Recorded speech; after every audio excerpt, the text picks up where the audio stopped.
Hello, you've just entered the witch's lair. I'm Raven Lavina, and it means so much to me that you've stopped by. So please, make yourself comfortable, and let's just get right to it. Car picked up on the third ring. It's Jay, not Ray. Wait, slow down. I took a deep breath. Carrie looked at the church membership bulletin from '07.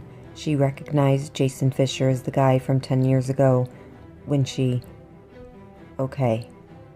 And he's a T-ball ref, umpire, whatever you call them. He goes by Jay, and no one can reach him, not for the last several days.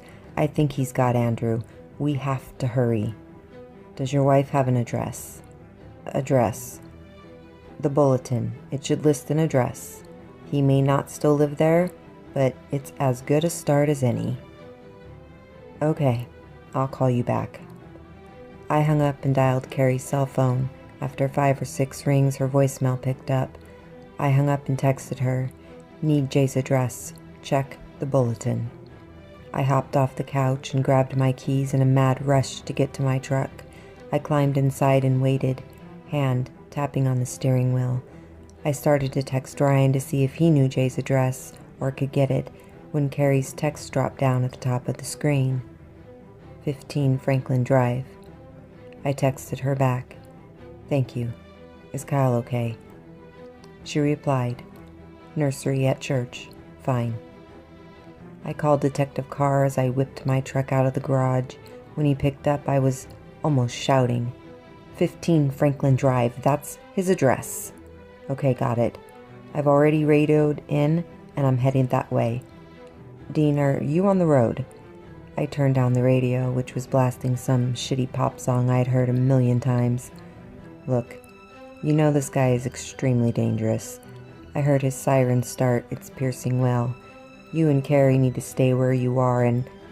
I hung up and tossed my phone onto the passenger seat. I knew he was right, but there was no way I was sitting this one out. Carrie and I had gotten Andrew into this mess, and I had a sinking feeling he'd need at least one of us to get him out. I called Carrie twice more on the way. "This is Carrie. Leave a message." The second time, I did. "Carrie, where are you? Are you okay? Please call me back." Franklin Drive was only about 10 minutes from our house per my GPS, but I made it in about 8. The streets were always empty on Sunday mornings, and I hit almost every green light. If Carr was anywhere near the police station, that meant he'd be several minutes behind me. As I turned onto Franklin Drive, I felt like I'd been punched in the gut. Carrie's white SUV was parked in front of a small brick house about 3/4 of the way down the street. I recognized it immediately by the purple sticker on the back window. It was from Kyle's school. In that moment, for some weird reason, the only thing I could think was, at least I told her I loved her, and that's a brutal thing to have to think about someone you love. I pulled in behind her and jumped out of the truck. I thought I could hear sirens blaring in the distance, but I couldn't wait. Carrie was inside somewhere.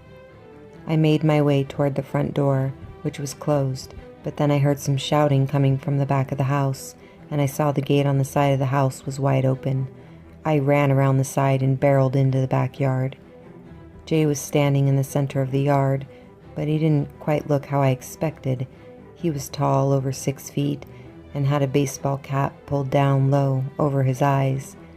The beginning of a wispy beard was showing on his jaw and neck, and the hint of a belly protruded through the bottom of his one-size-too-small t-shirt. He stood as if his legs could barely hold him up anymore, like a prize fighter after losing a match.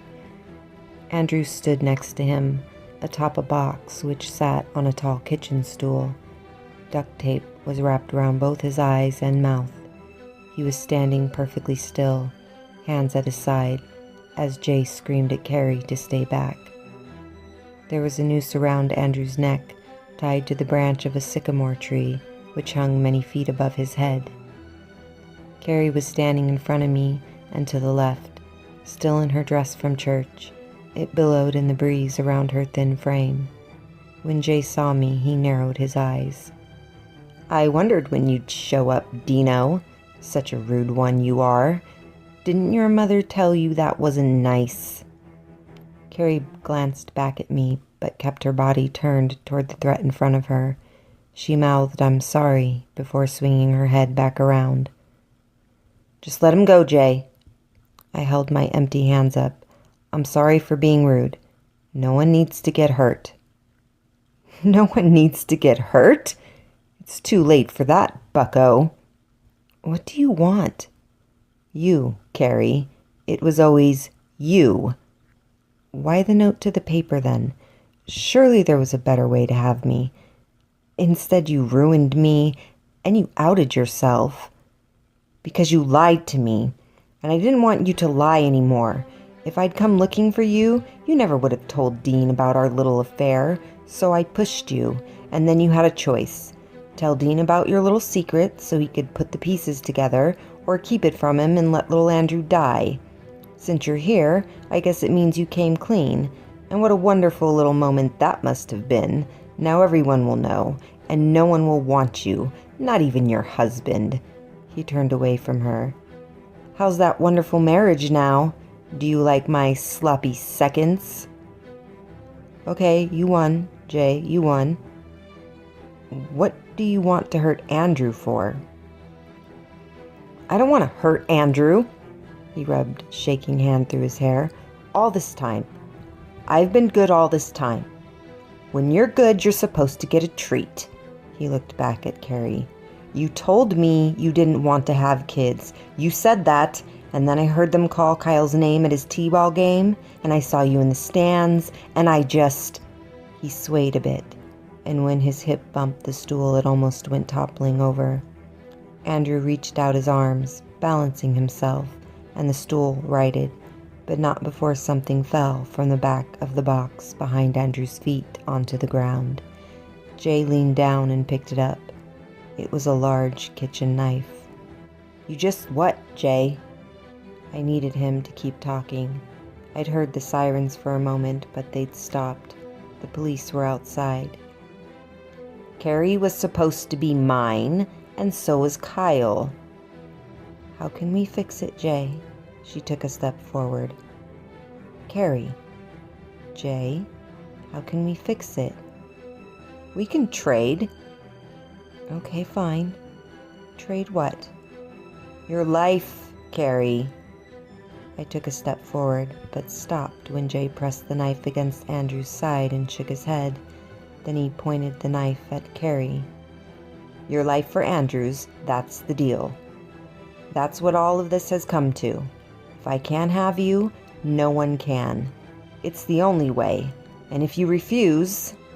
He brought the knife back and pressed it against Andrew's side, harder this time. You'll have to live with... Drop the knife, now. Carr was standing in the gate, his service weapon drawn. Jay wobbled to his left and hid himself behind Andrew, putting his foot on the first rung of the stool, like he was going to kick it over. Andrew was standing pretty high off the ground, and I realized that if he fell, he'd probably break his neck before he had time to suffocate. Touch him and you die, Jay. Listen to me. Put the weapon down. There were 2 officers beside him now, both with their weapons drawn. No, wait. Jay paused, ignoring everyone but Carrie. His foot was still on the rung. It's my fault, Jay. I know that. She took another step. Carrie, what are you doing? Both of you, stay where you are. A hint of a smile had crept onto his face. Do we have a deal? I can't ever take it back, but I can make up for it. Carrie, it's not your fault. I know he drugged you. Do we? I love you, Dean. Carrie, do we have a deal? When Carrie said deal and charged at Jay, the entire world seemed to screech to a halt. It felt like she was running in slow motion, her tight blonde ponytail floating behind her as if gravity had no dominion over it. I ran then too, but I was several steps behind her, and I was too late. Carrie, barely 120 pounds, who believed she'd made a terrible mistake and was now going to right it, and Jay Fisher, the 200-plus-pound T-ball ref who had killed before and thought he owned the life of the one who'd gotten away, collided with a force that I swear was more than the sum of its parts. 10 years of shame and guilt and vengeance exploded underneath that sycamore tree, and as their bodies twisted and fell to the ground, a wayward arm knocked Andrew from his stool. In that moment, which is now frozen in my mind, I had a choice. Grab Andrew before he fell, or dive onto the pile and save Carrie. I don't remember making a conscious decision. All I know is the next moment I was holding Andrew, the rope tightened around his neck, just enough to make him cough, but not to cut off his airway, as I screamed for Carr to help Carrie. Then I heard 2 shots, one right after the other. When I looked down, I saw blood. So much blood. I wondered if Carr had missed and hit Carrie, but when Jay rolled onto his back, I could see both bullet holes, one in his chest and one in his stomach. So why was there blood on Carrie? Once I freed Andrew, I knelt down beside Detective Carr.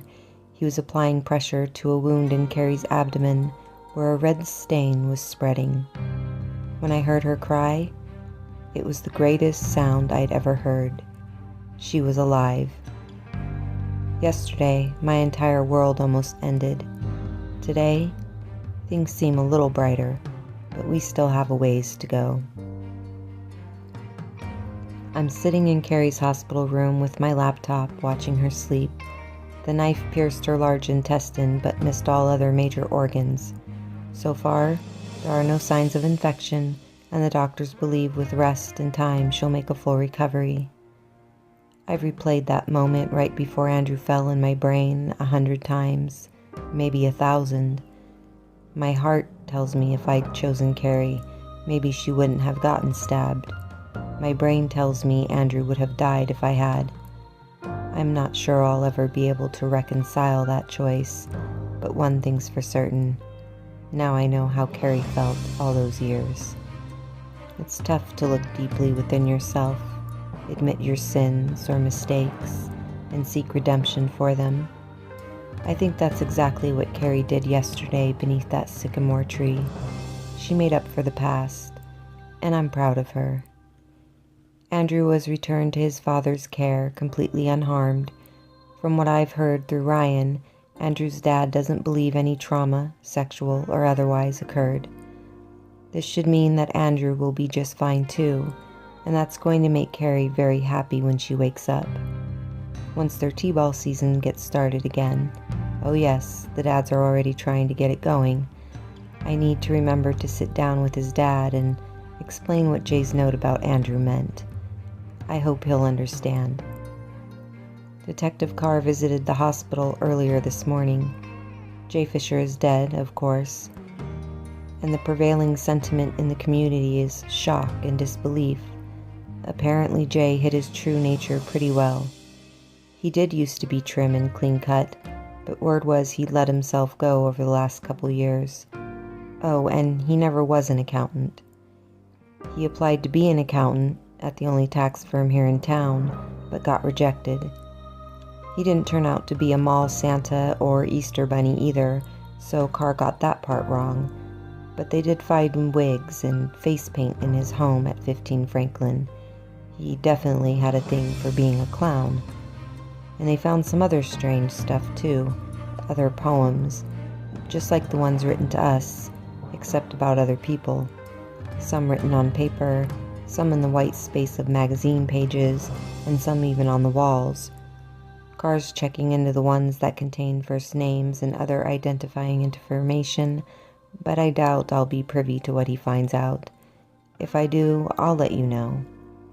We talked about 3 Orange Circle too. Turns out there was a body buried down there, in a shallow grave about 2 feet deep.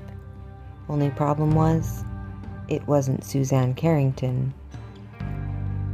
Carr chuckled after he broke the news and he saw my face, but I knew it wasn't mirth behind his smile.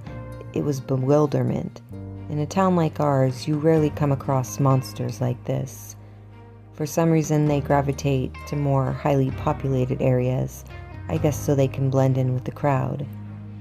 I asked them how they knew it wasn't her. Turns out, Susie had fractured her left arm pretty badly cheerleading in junior high.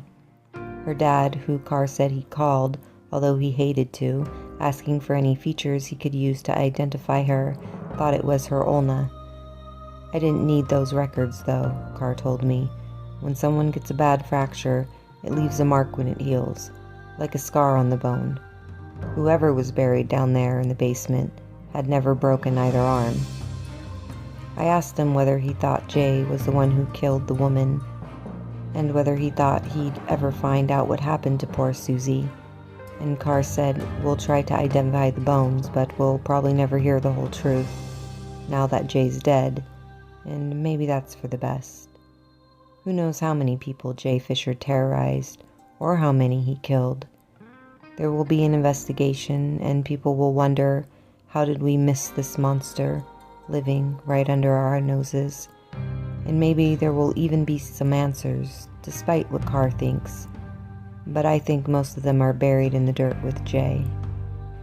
Thank you from the bottom of my heart for all your help and advice. Hey guys, so I wanted to end Carrie, this video Kyle, on a bit of a different and I note. will have scars from I want to this. give a huge shout Not out on the and bone, appreciation like to Susie, all of you that have but deeper. subscribed. And have after Carrie comments, wakes up and gets retweeted, back to her followed normal me on self, Twitter. I think we'll be able really to has go helped on me grow, not despite just them. in my channel, but as a narrator. I appreciate every single one of you. You have no idea how much it does mean to me. If you haven't been here before, if you like what you've heard, go ahead, hit that subscribe button, join the coven, drop me a like, leave me a comment, and as usual, you are now free to exit the witch's lair.